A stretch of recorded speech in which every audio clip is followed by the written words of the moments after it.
am Dr. Deb. How are you guys? How are you all? It is Thursday. It is 1 o'clock Eastern time, and that's why we are having our live. Listen, I love interruptions. That is my first important note. Type in, say yes, or say I don't understand, or tell me a story, or ask me a question. It's all good. Otherwise, I feel like I'm talking to myself, and that is a little boring. Much rather talk to you. So let's get right into it. Shame. Shame is one of the toxic emotions that is corrosive to a person's soul. And yet,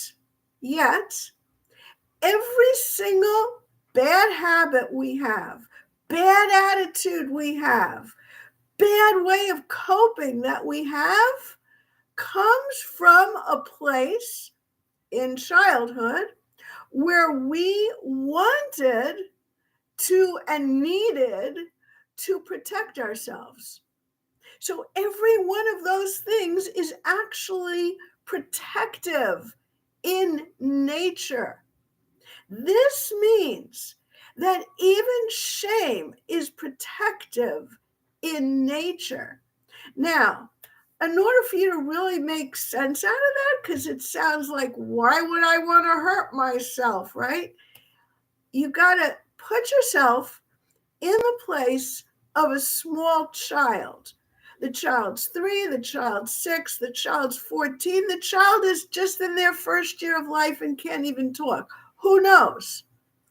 But we develop protections that carry with us through life from that point on. And when we're a small child doing that, it means that we're not going to be doing something that's rational. There is no child that sits there and says, what can I do to protect myself? It's automatic. It's something that we just do because it feels like it's going to make sense. So let's take an example.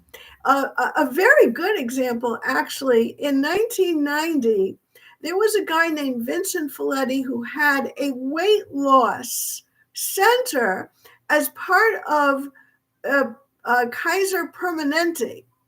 And we don't want to get into different healthcare organizations, how good or bad they are. At that time, it was good. And he had 50,000 people's histories at his disposal. And he went into the people who were overweight and looking for a solution. They were looking for a solution. And he discovered through, first of all, hit and miss before that, and then through a very tailored questionnaire, that a large majority of the people that he interviewed had suffered some kind of abuse, whether it was sexual or physical or emotional. And because they had suffered abuse, there seemed to be a connection to weight gain. And how could that be? Well, he helped a lot of people lose a lot of weight, and guess what happened? They ended up gaining the weight back in many instances. In fact, in the case of one man who had lost like 90 pounds and kept it off because he had the bariatric surgery and whatever else he had, he literally couldn't eat more, became suicidal. So there was a substitution of one symptom for another symptom. Why? Why would that happen?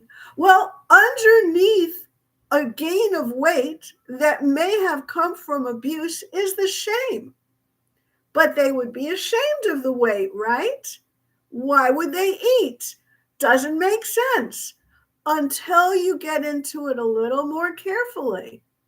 So from a child's point of view, a child wants to do something to comfort themselves. Comfort means either taking away fear or taking away feelings of self-loathing or anything that's going to make them feel a little bit better, just a little bit better for a few minutes, because that few minutes matters. And I personally have never had an addiction in my life that I can think of, But I became addicted to YouTube. Here I am on YouTube, right? How? When the war in Israel broke out on October 7th, it was horrifying. It was horrific. And I started to become addicted to the news. Now, the news did not make me feel better. It usually made me feel worse. But there were little tiny nuggets that sometimes made me feel better. Like when they had captives that got released, I was yay. Or when the people in Palestine and the Gaza Strip were sent to safe areas that were supposed to be safe areas, I was like, yay. Then the news would come that they were embedded amongst terrorists and they got killed anyway, and it was horrible. So the little bit of relief that I would feel from watching something actually enabled me to go to sleep better at night. And if the story on the news was bad, I went to sleep anyway, feeling like, the words we don't use on live shows. So there you go. I became addicted. I have to actually now steel myself not to go to YouTube, which I can't do since I'm working with making so many wonderful instructional videos in addition to these lives and making shorts. So obviously I have a challenge. But the point is all of us feel like we need to relieve pain at points in time, and we have developed coping skills or will develop coping skills to do that, even if we're relieving a little bit of pain. So when Folletti had all these 70,000 people and he interviewed, I don't know, I think it was 20,000 of them who were ripe candidates, he found this history of abuse. So how does eating help?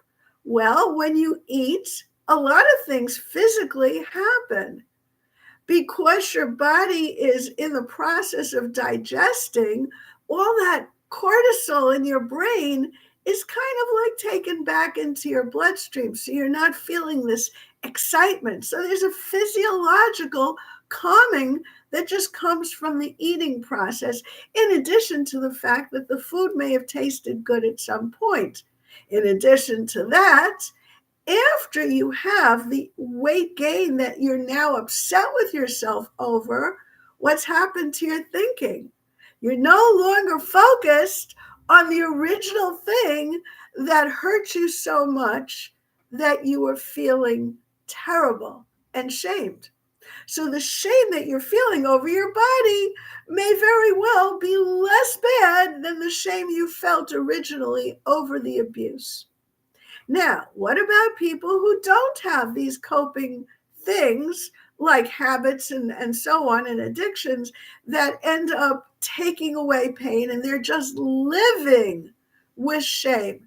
You're going to say to me, oh, come on, Dr. Deb, you can't tell me that I am actually feeling shame as a good thing. That doesn't make sense. What's good about shame? How can you tell me that? How can it be protective? It might. Imagine the scene. A parent is about to humiliate a child. Research has shown that humiliating a child is one of the most strong indicators that a child will grow up to have depression. And underneath that depression is the shame. It's one of the most horrible, toxic things that you can do to a child. So the parent is humiliating the child. The parent is telling the child what they did wrong and why they're so terrible for having done it, etc. Now, when the child walks around hearing that message in their head about how terrible they are, who are they not hearing at that moment? I love you guys to chat in. Like I said, chat in. Who are they not hearing at that moment? They're not hearing themselves. Yeah. they're not hearing their parent. They're not hearing the voice of their angry parent. In other words, they had a reckoning, unconscious. They're little tiny kids, unconscious. But there was a reckoning. Me shaming myself is less bad than my parents shaming me. And furthermore, I at least have some control, some feeling that I have some control in this very bad situation. Why? Why? Because I created the shaming voice inside of me. I created it. Theoretically, it means I could get rid of it. Of course, people who feel this toxic shame can't get rid of it, and they don't get rid of it without help because it is so part of them. It has been with them for so long, and it still hides and masks the original circumstances that brought about the shame.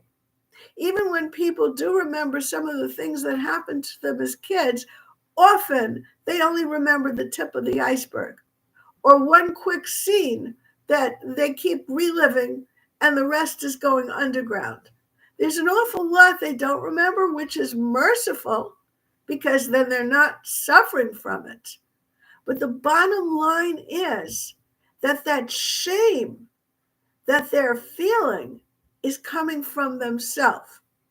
That gives them a little less pain and a little more control in a situation where they have none. It's a last-ditch kind of an effort for a small child to come up with to make themselves feel a tiny nugget better. I want to stop here and ask if you have disagreements, questions, or if it makes sense, or where do you want to go with this? I like to hear from you because to me, these lives are conversations. They're not just me blabbering away at a computer screen. So please go chat in. If you don't know how to find the chat on your phone, a number of people have said that to me, that they don't know how to find the chat on their phone. So then what you can do is after it's over, you can go back and find the same link and comment, because I would like to know if this makes sense. Okay. So what do you do about it? Well, the first thing I would say is if you're watching, that means you really don't agree with this. You feel that the shame is not helping you, and that's good. That's good. Because another way that a person who feels intense shame like that will deal with it will be suicide. And thank God that's not what you're doing. You're here instead because you want to make it better for yourself. Good for you. That's what you should be doing. Making it better for yourself begins with learning, understanding what's going on. That's a good thing. So what I would like to ask you is, would you be willing to keep watching other of these lives and other different videos on my channel to learn and grow? But let me plow into this topic now so we can really get a little bit of a hold of it. In order to end the shame, we cannot pretend it's not there. We cannot tell ourselves 5,000 times a day how wonderful we are and make affirmations layered on top of the shame, because the shame will come out in a different way. In other words, every symptom we have is telling us something. It has a message for us that we need to know. And so the shame wants us to hear what happened to us and why it developed, which means a little bit of connection to the original time that the shame began. And in order to not have the shame keep coming back ever more powerfully, or God forbid, come out as a suicide attempt or some kind of other means that are even worse than the feeling of shame itself, we can't tamp it down. We can't pretend it's not there. It just won't happen the way we wish it would. It will come back roaring because it's part of us. It's something we created when we needed it, and it's going to let us know and let us know and let us know. That is the reason why, even when we take one of these courses to get rid of limiting beliefs, and we really think that we have changed our beliefs, something can trigger the shame all over again. That's just the way we work. So we have to instead do the counterintuitive thing. We have to listen to the voice of the shame. We have to say, why are you doing this? What are you afraid of? What do you need for me to know? Those are important conversations. Very. And we need to have them. And oh, great, thank you. I will be very honest with you. The reality is, it can be that when a person has that attempt at such a conversation, it can be that it doesn't work. That many people have come to me who are working with me in therapy, and they see me privately every single week. Many of these people say, between sessions, I can't do it. And I say, it's just like basketball. It's practice. Making that interconnection to parts of yourself is like meditating. You have to just get used to doing it, and eventually the brain waves that you need for true meditation will change to what you need. That's why when they do studies of the brains of meditators versus newbies, they are different.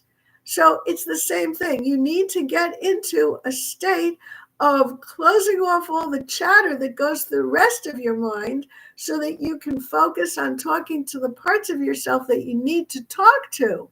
And that's a matter of practice. That's all it is. That's really what therapy is for. I wish I could say it was more deep and complicated. Maybe it is. Maybe I'm undervaluing what I contribute. I don't know. I can't see myself objectively. But the point is that I will say, don't give up. Don't give up. Either do it by yourself, and if it works, fantastic, or reach out to me.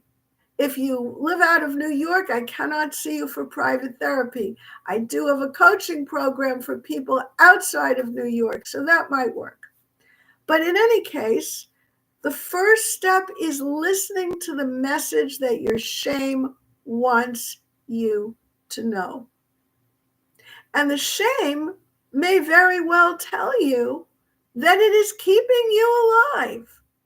Because if, God forbid, you were to act happy and not feel under the oppression of shame, God forbid, you might get beaten by someone who's, what are you laughing at? Who knows?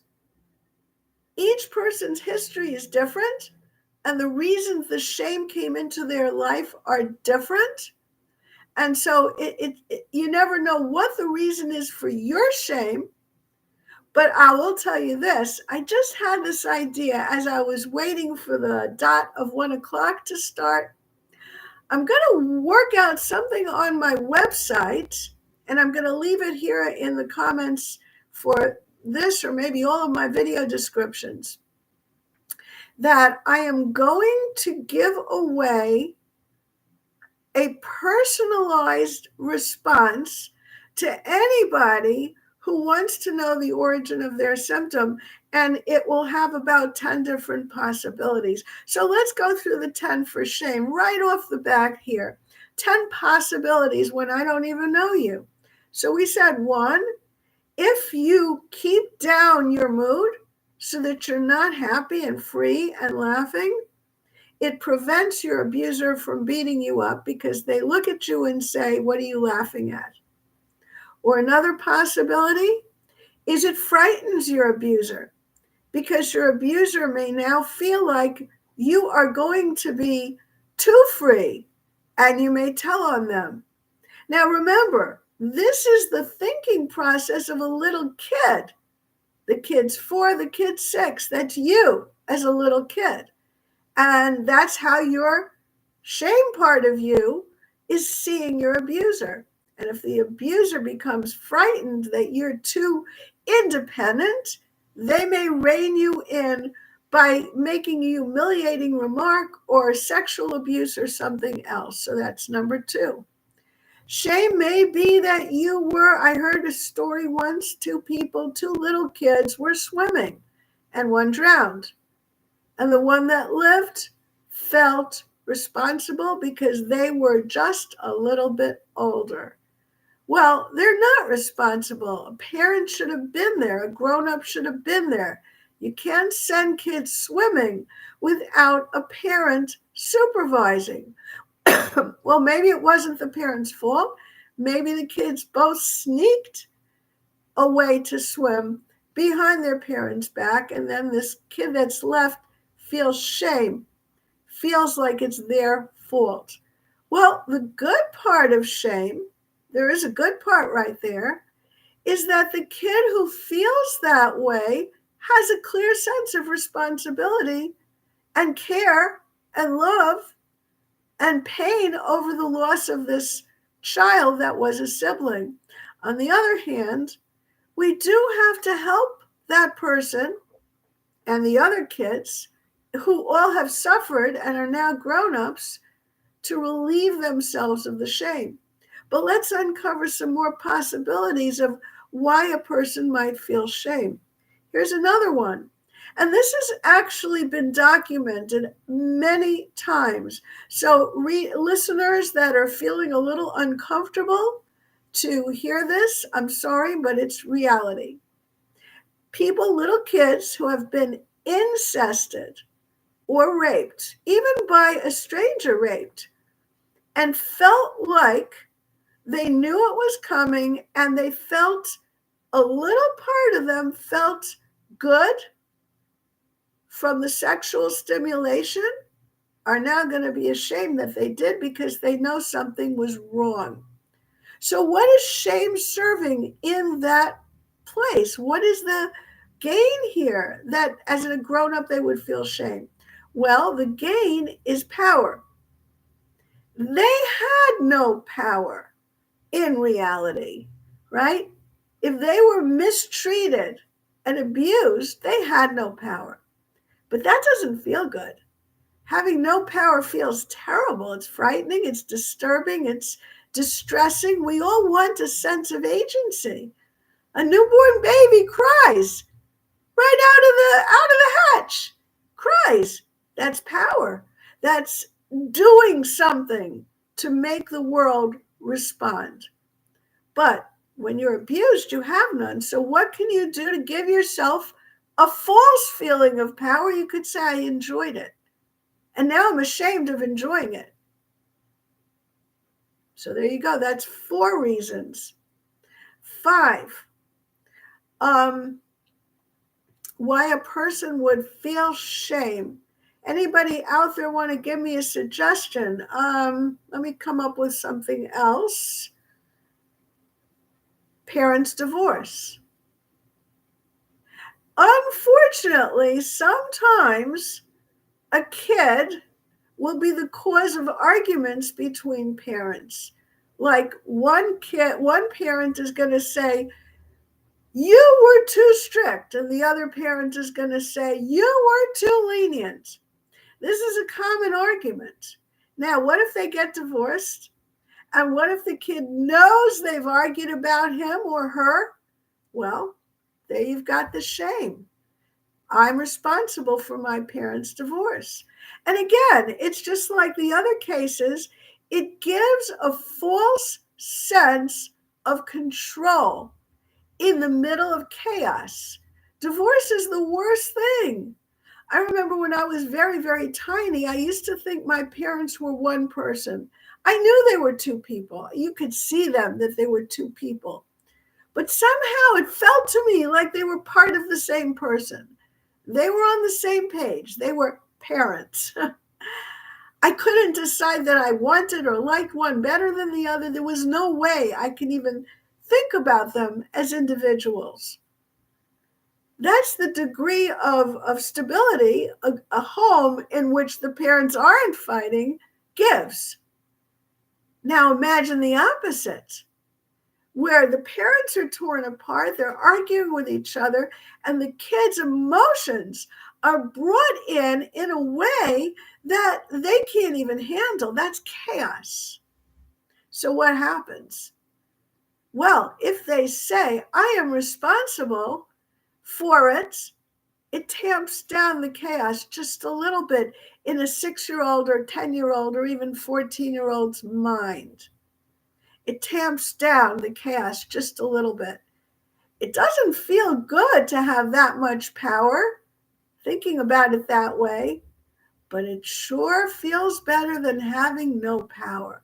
If there's a choice between too much power and not enough power or zero power, the kid will always opt for some power. And if it's too much, oh well. Better than chaos. I think that was number 6. You can correct me if I'm wrong. Okay, so let's come up with another reason why shame would be helpful for a person, a kid. So we got divorce, even sickness and death. Anything that goes wrong in a child's childhood that gives them an artificial sense of power is better than no power.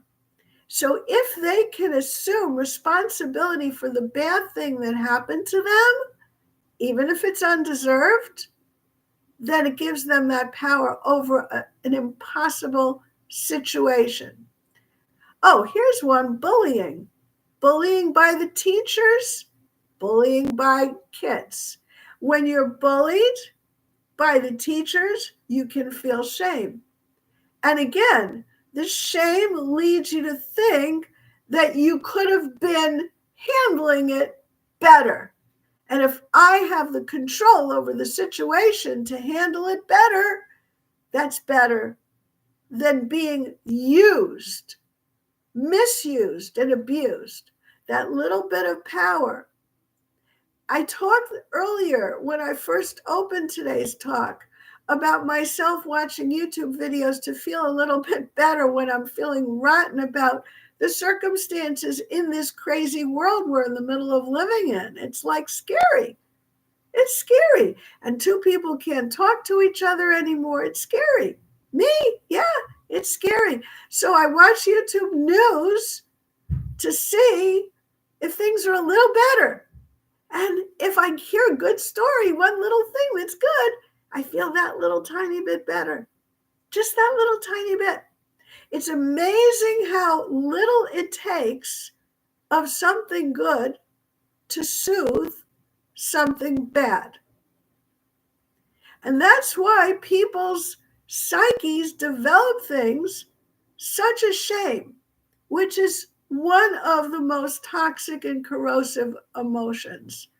And yet, feeling shame is a little bit better than feeling totally used and abused. It gives you this artificial sense of power. Another case I can share, teenagers. I'm working with them now, and the teenagers can be very rude, and they can be very, very disruptive and argumentative and nasty and all that. And you could say, well, it comes from bad parenting. It may, but what's eating that kid underneath it? Why do they even have to do that? Something is eating them. And if they can do that, it gives them a little power. And then if they can be ashamed of the behavior, it gives them even more power because it tells them that they were in control over a situation in the first place that they really weren't in control of. And many of those teenagers, of course, get reacted to with abuse because the parents are triggered by the way they are being treated by the kid, which then reinforces the kid's behavior because they've had no power. And now it's 1:30. Is there any question? Does anybody have any questions, anything to say, any final comments? Because I don't think I did 10, but you get the idea of where shame would give a person a sense of choices over the original situation, even though they didn't have it. That false sense of control helps. It's a little bit soothing.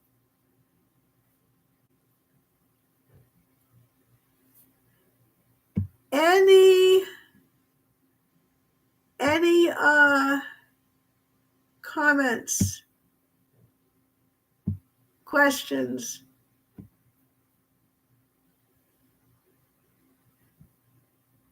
Final words.